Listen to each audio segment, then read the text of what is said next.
Good day everyone. For today's update, I continue working on with ToDon't.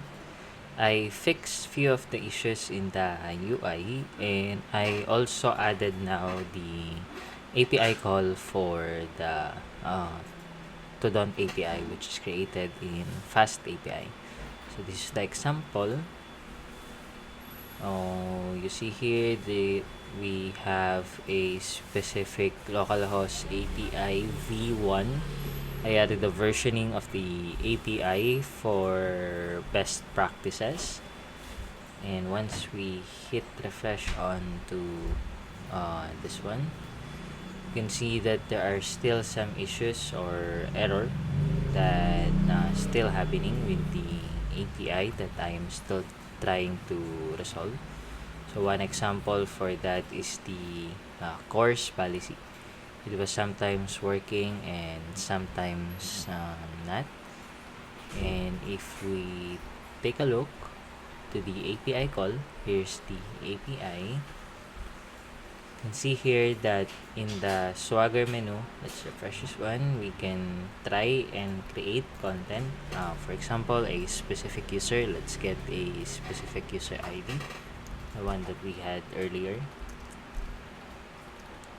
Content, let's say the content is avoid watching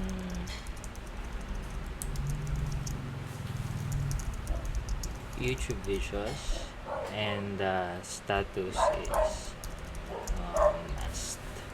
So if I execute this, you can see the curl here. We can use this one to execute and postman or anything related, and you can see the response body here is 200. Right now it's having validation error because the one that we must add should be pending. Okay, as you can see now, we are now having successfully response. So if we try to get the ToDon't list of the user, we just need to execute the API and it will going to display it here. So these are now the response of the API. Normally the FastAPI is using the Swagger or the Open API for the API testing and so on. We can also get the ToDon't ID, for example the ID of 2. We can add it here, we execute it, and we get the response from here. So the response is here, and some example of validation message or validation error from FastAPI is like this. But since the response is 200, so we don't have any other issues with the API.